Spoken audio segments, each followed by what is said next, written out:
I think you should actually eat when you're hungry, and that means really hungry. That's not emotional cues, not because you smelled something cooking, like when you're really hungry. So in the morning, what I've trained myself to do is I get up in the morning, I have black bulletproof coffee.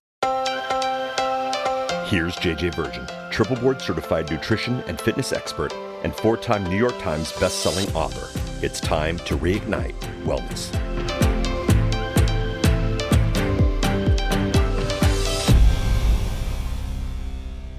All right. Hey, everybody.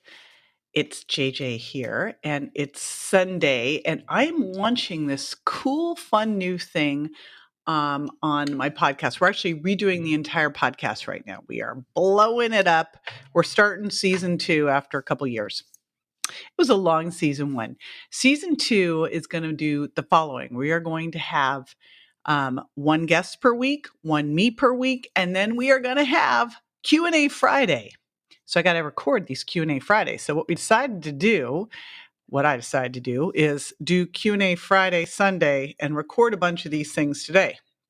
So I wrote a couple questions that have been coming up a bunch. And if you've got some questions, I will take those live as well. And hi, Cynthia, my bestie's on. And so that's what we're going to do. So cool. I'll tell you some of the ones that I've got here. And then if you've got some other ones, you just throw them on out there. All right. That'll be perfect. But you'll see me not respond as I'm answering a question because I'm going to go not ADD and stay totally focused. That is it. So here we go. Question number 1. So here is the question that I'm going to address first. How much vitamin E should I take? So let's back this up a little bit because vitamin D is actually really kind of falsely named. Vitamin D really isn't a vitamin, it's a prohormone. It is so super important because it kind of sits at the top of the whole hormone cascade, does a ton of really important things. Everything from brain health, gut health, really, really important for your immune system. So this is one that you want to make sure that you are taking and you are optimizing. It is so key critical. Plus, I was just recently doing a podcast with Dr. Veronique Desailliers, breast cancer conqueror, and she was saying that you have an 83% higher risk of breast cancer if you're vitamin D deficient. Oh my gosh. So we want to make sure we get this one right. So what you want to do is you want to get this test. It is a 25 hydroxy vitamin D test. Ask your doctor for this. 25 hydroxy vitamin D. You can always also go over to my website, jjvirgin.com, and we have testing resources there as well. This is a super critical test for you to get. And then what you want to do is optimize your vitamin D levels to 50 to 80 NGs per ml. 50 to 80 NGs per ml. Now, couple things to think about. Always take vitamin D with vitamin K. The only exception would be if you are on some kind of a blood thinner, then you need to work with your doctor on it. Otherwise, you always want to make sure that you take vitamin D, and yes, vitamin D3 with vitamin K. The reason being is vitamin D helps you absorb your calcium. Vitamin K makes sure it's going to the right place. So these two work together. You want to make sure that you are taking them together. So look for a vitamin D that also contains vitamin K. That way you get those two together. And again, it's vitamin D3. That is super important. Here's the next thing to think about. You should be getting ideally 20 minutes of sun exposure without sunscreen every day. Now, obviously, this is going to vary depending on where you live. So if you're living, like right now, I live in Tampa, Florida. And so my sun exposure is going to be very different than, say, someone who lives in Minnesota in the winter. So if you are someone who is in a very seasonal place, or if you're someone who doesn't get out in the sunshine or slathers on sunscreen, then you're going to need to make sure that you are taking more vitamin D during those times. So for a lot of people, they may need less vitamin D supplementally during the summer, more during the winter. So it's important for you not just to test once, test your levels. I find that if someone's low, quite often they'll want to take 10,000 IUs of vitamin D, again with vitamin K, somewhere probably in the 500 micrograms for the first month or two. Retest, see where you're at. Oftentimes you can get to about 5,000 IUs is where you need to be, maybe as low as 2,000. But during the winter, you might need to ramp it up. During the summer, you may need to take it down again. So there you go. That's the vitamin D story. Again, always take your vitamin D with K.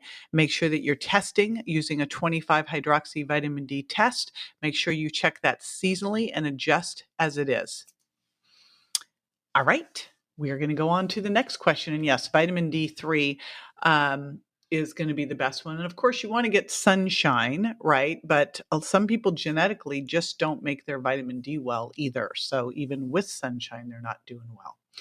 Okay, we are going to do the next one that I get asked a lot. And again, if you've got a question here, just throw it on over here because I'm doing a couple more of these today. And then my girlfriend, Bree, the Betty Rocker, is coming over for dinner. We're going to have wild salmon and those little fun potatoes roasted and some broccoli. So I got to go make dinner. But till then, we're going to do these. Okay, next question. When is the best time to exercise? All right, this is kind of a trick question because here it is. The best time to exercise is when you will exercise. So I'm going to tell you the first thing that's most important is exercise when you know you're going to actually fit exercise in. Schedule it in as an appointment. Ideally, have a responsibility partner or a coach or someone that's either with you or checking in to make sure that you did it. That's the first part. Now, if we're going to get down to when is the best time, there's a lot of reasons why morning is the best time. One of them is just the hormonal reasons. Testosterone's higher, cortisol's higher. You're going to get probably a better workout, and quite often you're in more of a fasted state. And if you can exercise fasted, you're better off. If you need to eat a little bit because you don't get as hard of a workout when you're fasted, then do that. And then you could eat. But ideally, if you're working out in the morning, you've got better hormone response, you're working out fasted, and then you're having breakfast after that. That's like the best of the best, especially if you can follow with one of my paleo inspired shakes and get that branched chain amino acids that we've added and the bone broth protein and the collagen. It's like a bam, it's awesome. So that'd be my top choice, is to be able to do it that way. But again, one of the reasons I like people to work out in the morning, besides the fact that they've got better hormone response, is that they're less likely to blow it off. The big challenge with working out later in the day is if things come up, guess what gets booted? Your exercise gets booted. So that's why we want to make sure that you've got the schedule at a time where it's not going to get blown off. I know for me, if I have to work out later in the day, it my enthusiasm for that workout goes down as the day goes on. And I always make sure that if I do have to work out later in the day, I'm doing it with my husband because one of us is going to force the other one to go do it. But it's never as good of a workout as the workout when I can do it early in their day. So find your best time to work out, schedule it in like an appointment.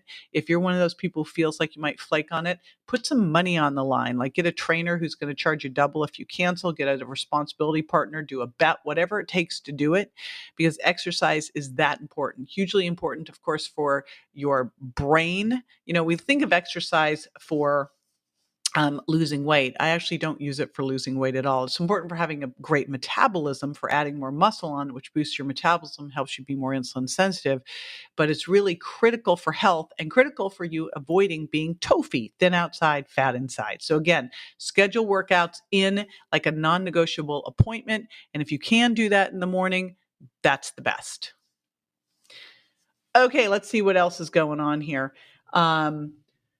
I've got one more that I'm going to jump in. And hey, Sandy, good to see you again. All right, so let's do, let's move into what's the right. We're talking a lot of exercise today, and I see that question about HMB to help keto. I must tell you, I don't really know about taking that or taking exogenous ketos at this point. So, not really keen on that. Robin, hey, good to see you there. Lisa's been doing IF for 2.5 years. Love seeing that. Hi, Kathy.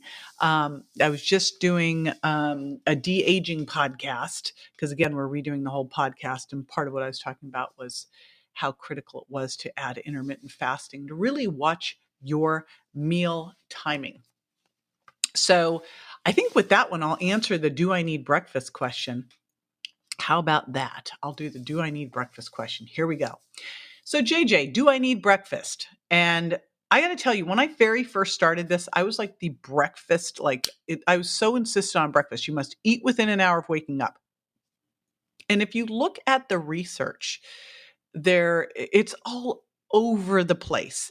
There is a lot of research showing that people who skip breakfast have a higher risk of heart attacks, women have higher blood pressure, higher risk of obesity. But let's really kind of back it up, because you can get research to prove anything one way or the other. I always want to look at what's really going on with the hormones and how are you feeling. And I'm waiting until we get a little bit more tuned into genetics and really starting to understand early birds versus night owls and who really is on in the morning and fired up. Because I find that people who tend to have more of a morning brain or more fired up, they tend to be the ones that are hungrier in the morning.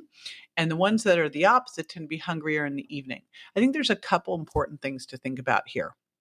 I think you should actually eat when you're hungry, and that means really hungry. That's not emotional cues, not because you smelled something cooking, like when you're really hungry. So in the morning, what I've trained myself to do is I get up in the morning, I have black bulletproof coffee, unless I've got Brother Dave with me, in which case he makes me bulletproof the exact way I like it. Otherwise, I have black bulletproof coffee, and then I just kind of wait until I get hungry. And I switch time zones a lot. So depending on where I'm at, that's usually anywhere from 2 to 3 hours after waking up. I find for me it's usually about 2 hours after waking up. So that's the first thing that I do is I eat when I'm hungry after waking up. And then the next thing that I do is make sure, and this is a hard and fast rule, is stop eating at least 3 hours before bed, and longer is better. 4 or 5 hours is even better. And that means that you need to eat a good meal of fat, protein, and fiber so that you're able to sleep. Because if you're real hungry when you're going to bed, that can make it problematic. Adrenaline comes up and you can't sleep well. But that's what I tend to do first, is really work with eating breakfast a little later, eating dinner a little earlier, and then seeing if I need something in the middle or not. And it may just be a bar if I need something between those two meals, or if, depending on what the space is, I might need a real meal. So I used to be never ever skip breakfast. Although now what I find is that some people do fine skipping breakfast, and some people like me do not do fine skipping breakfast. And some people can skip dinner. I can do that. Some people are horrible at skipping dinner. So I think you really, really have to just see what works for you. And I think what we're going to find is this has a lot to do with your cortisol rhythm and your genetic sleep patterns. So those are the big ones for that. So again, wake up in the morning, eat when you get hungry.